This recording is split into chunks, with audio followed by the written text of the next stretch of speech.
Well, the Modi government has completed 100 days in power, 100 days of hopes, achievements and much more. With me is the Minister for IT, Telecom and Law, Mr. Ravi Shankar Prasad. Sir, welcome to Doordarshan News. Sir, my first direct question, what are the key achievements of this government in last 100 days? Well, this government has been elected for 5 years on a massive mandate whereby after 30 years a party has been given complete majority of 282 BJP only and 340 NDA. So our agenda is for 5 years. But since you are asking me 100 days, first and foremost restoring governance. There is no more policy paralysis. The Prime Minister is the leader of the government, is the leader of the country. Decisions are being taken in a transparent manner. The Prime Minister has laid down new parameters whereby he has been meeting secretaries himself. He is taking presentations of all the department. He devoted 2.5 hours on IT, 2 hours on telecom, 1.5 hours on postal. My law and justice term is yet to come. This is how he is working. The second is, against the mood of despair, the mood of hope has come. People are looking forward with great excitement. Investment is coming. The decisions are being taken in a fair manner, in a manner of propriety, integrity.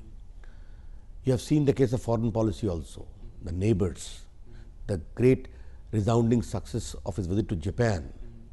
Therefore, the whole world is looking towards India as a big investment destination, a big area of growth, and Indians are also beginning to believe in themselves that this government can deliver and will deliver. This is how, in a nutshell, I see is the primary focus of this government. So much more transparency and governance in the 100 days of the government. But let's start with your portfolios, IT, Telecom and Law. Let's start with IT. IT dear to the Prime Minister himself.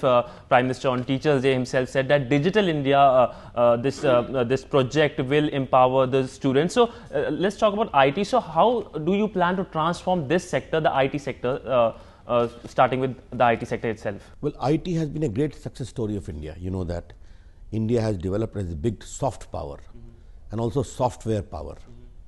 We have to leverage that. What is Digital India?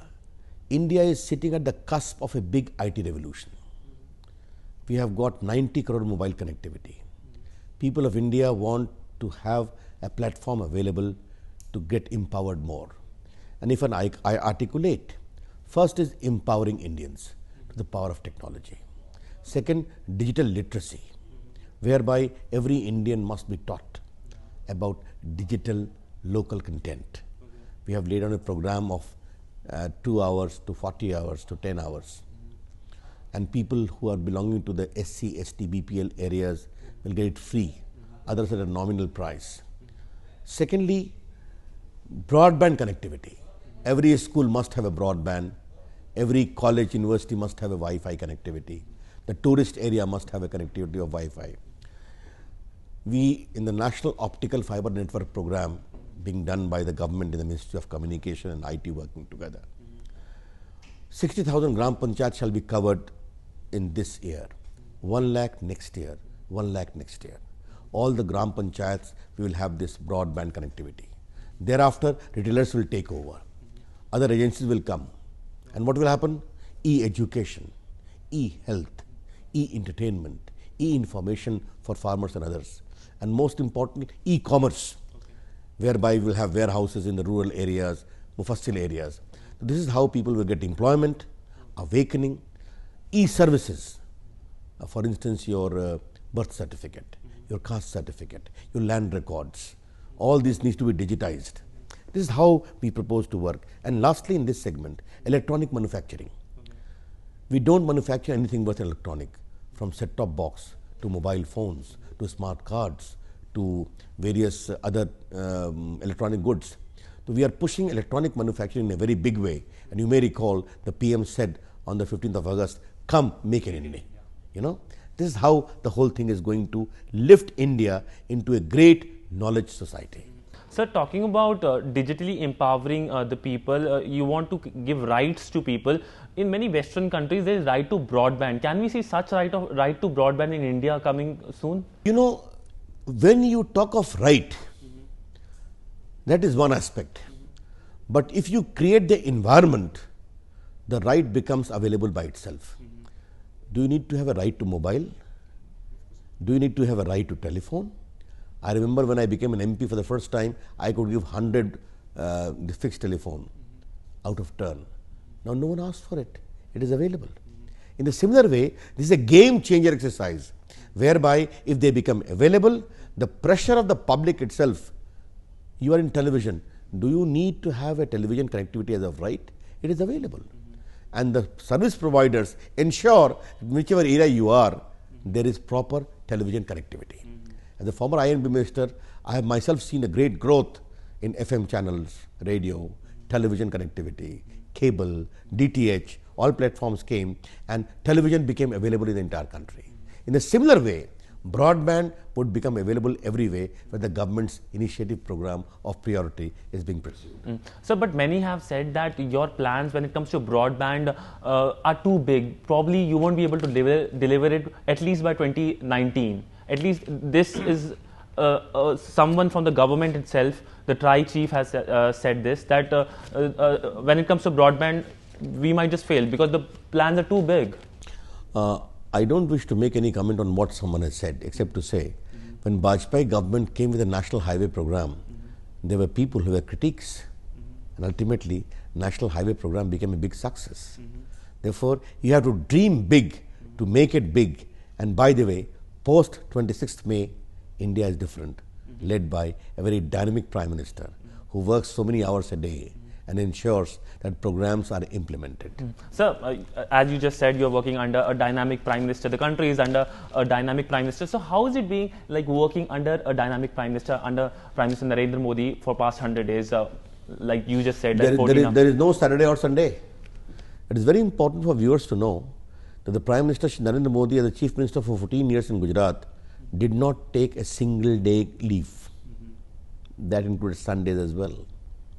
He campaigned so vigorously, and the moment the election results were out, he came to Delhi and is working 14-15 hours every day. So we have no Saturdays or Sundays. If that is the approach, if the directions are clear, the Prime Minister personally at times monitors. Every day we have meetings. This is how it goes. So a tough taskmaster. Sir, my last question in the IT sector is Digital India, your big flagship program in this sector. What is it? Can you explain it to our viewers? In very simple term, bringing broadband availability to each nook and corner of the country. Then followed it up with e-literacy, followed it up with e-education, e-commerce, and riding on, yes, mobile connectivity in rural areas. Therefore, India will become a more knowledge society, more informed society, and people will become more empowered. Sir, now let's go to telecom sector. In the last tenure under the Vajpayee government, we saw telecom revolution in this country. What kind of revolution can we see in this sector, telecom sector, in your present NDA? First of all, it's a part of Digital India. We don't have much connectivity in the rural areas. It is only 44%. We have to make it 100%. The BSNL, the public body, the MTNL needs to be revived. They are in a bad situation. That's what we are pursuing. Then bringing telephone to the hilly areas, to the northeast area, to the Maoist affected areas. These are the priority areas which we are pursuing. The National Optical Fiber Network being executed by BSNL, RailTel and other bodies. What is important is that to ensure that mobile connectivity and land connectivity gets improved, seamless and available at a competitive price. That's what we are doing. Therefore, this whole communication part is also a part of that. Electronic manufacturing also comes there. Therefore, from manufacturing to availability of mobile connectivity, telephone connectivity, and above all, National Optical Fiber Network. All these are a part of that process. So, telecom sector has been a controversial sector, to say the least, in last 5 to 10 years. lots of legacy issues. How do you plan to resolve them? Yes, I have a lot of legacy, a lot of bad legacy, a lot of unfortunate legacy.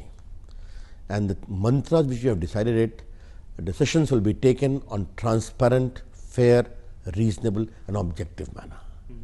With twin objective in mind. A, consumer's interest, public interest. B, fair competition for growth. Once we lay down the rule very fairly, then you will see that changes start occurring. There are spectrum issues, there are sharing issues, all we are addressing. And that's what our direction of the Prime Minister is, that we have to ensure a fair decision making process. And by the way, one of the biggest achievement of this government is transparent decision making. Sir, BSNL and MTN, you have been talking about these two big companies since the time you took charge. Do you plan to merge these companies? That is an issue to be considered separately. As of now, they must be revived. Government support, good monitoring. You know, in this chamber I am talking to, there is a knock machine there on the wall, where I personally monitor the functioning of both these departments as to how many towers are functioning. Then the names of the chief general manager is there, their mobile number is there. I talk to them directly if I see not very comfortable situation. Therefore, monitoring has been done at my level also. I have been talking to the CJMs, I have visiting the fields, I will visit it more, and that's the whole idea is about, to ensure that the improvement in the functioning becomes more and more activated. But a merger on anvil, can we see a merger? There is an idea for consideration, we have not taken a final call. Sir, there are also plans of creating a super regulatory body in the telecom sector, clubbing DOT and TRI. Is this so there is a talk of convergence bill from INB and all, but that is at a stage of infancy. So financial inclusion, we saw government's major flagship program being launched, Jan Dhan Yojana. How do you plan to use telecom and create a financial inclusion in this country? Mobile is a big issue of that. The PM said on 15th of August. Can you believe one single day on 28th of August at 77,000 places the function took place, where more than 1.25 crore bank accounts were opened, and the Prime Minister himself wrote a letter of appreciation to 7 lakh bank employees all over the country. That is how you see ultimately it can work out if the entire country is moved. Today the Prime Minister talked to so many lakhs, crores of students. Therefore, development will become a movement in this government, whereby the people's involvement is also there. तस्वीरें जो बयां करती हैं हकीकत, हालात जिनसे जुड़े हैं आपके जज्बात, जुनून जो बदल सकता है देश की तस्वीर, खबरें जो आपके लिए जानना है जरूरी। खबर दिन भर हर शाम 5 बजे सिर्फ डीडी न्यूज पर। पल पल भागती दौड़ती जिंदगियां जूझती हैं हर रोज नई चुनौतियों से। ऐसे में जरूरी है दिन की सही शुरुआत।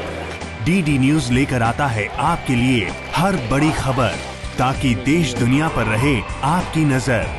देखिए नया सवेरा रोज सुबह 7 बजे सिर्फ डीडी न्यूज पर।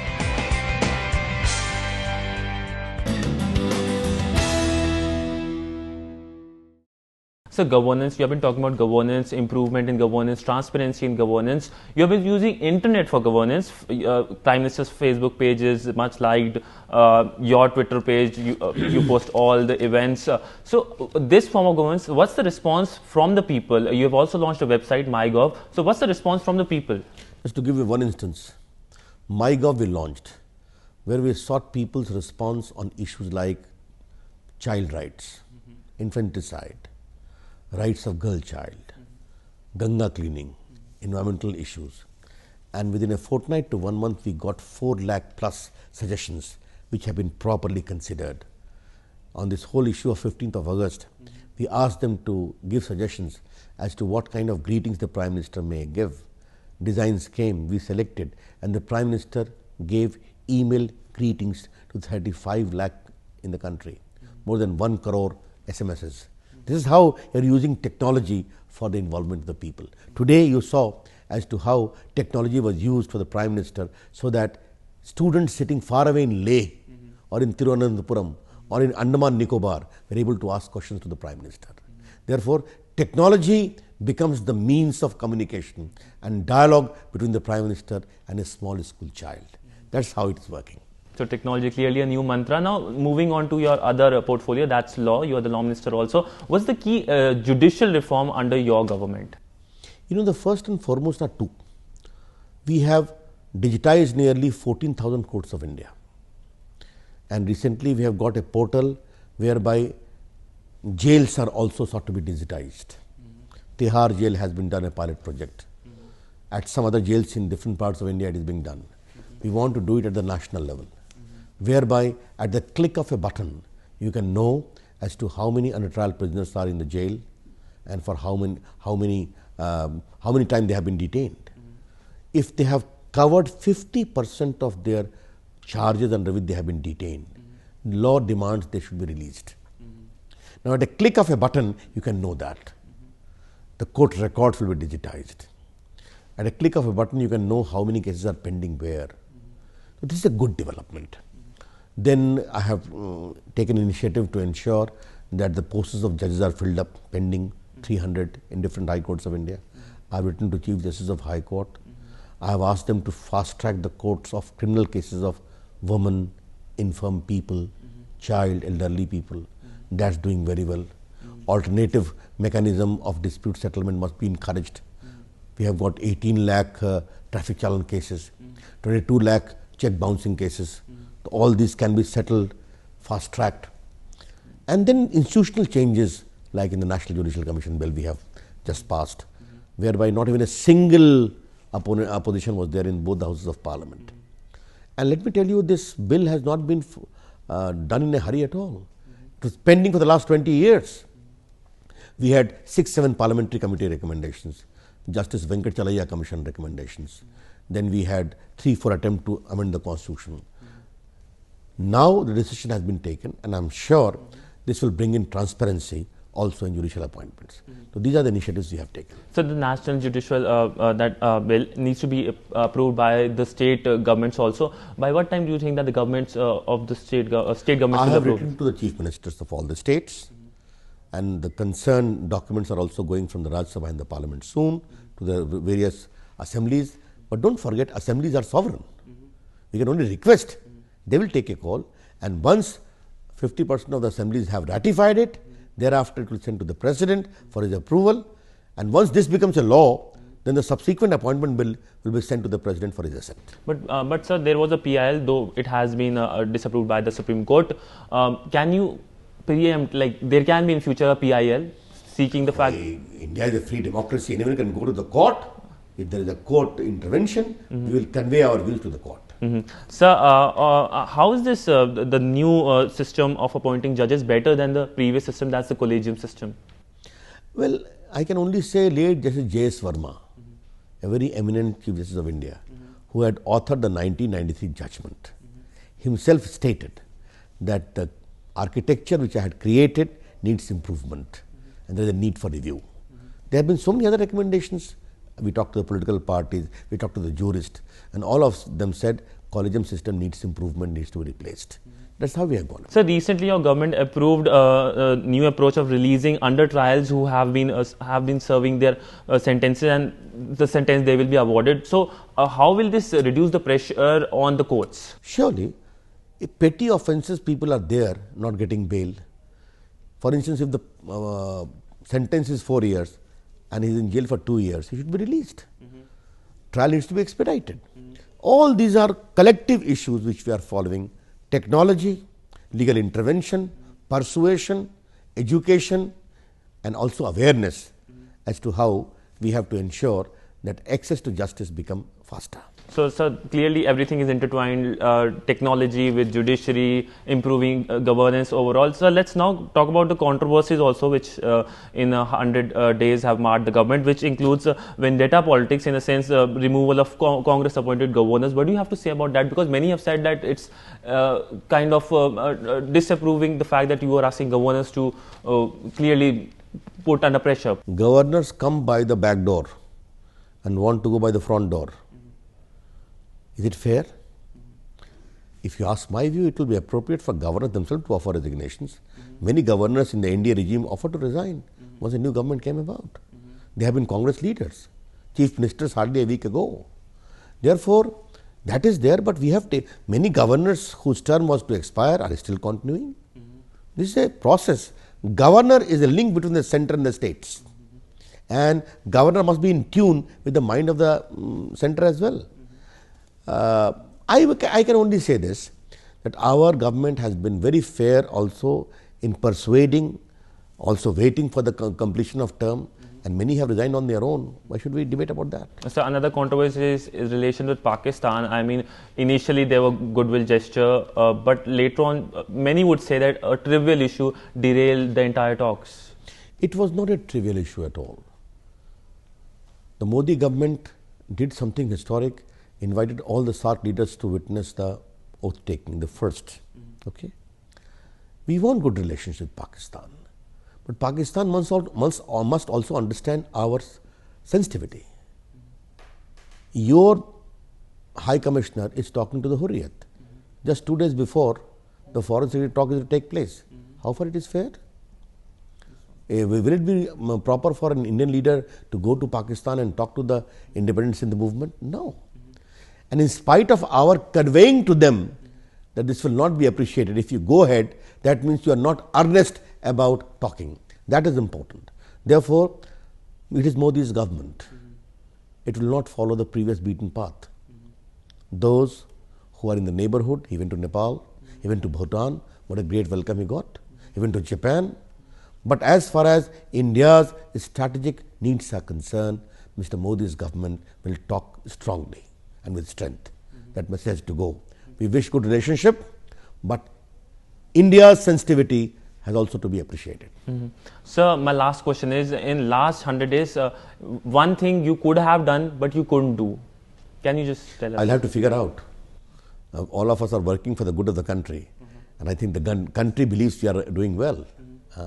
Therefore, we hope for the best. So we can expect more action in coming less 100 days? Well, I don't go with the 100 days logic. Okay. The people have given us the mandate to work for 5 years, will work properly, effectively, and deliver India on the road to progress. So deliver India on the road to progress. Well, that's the mantra of this government, and hopefully in the next 100 days and perhaps in the next many years to come, this government will deliver lots to this country.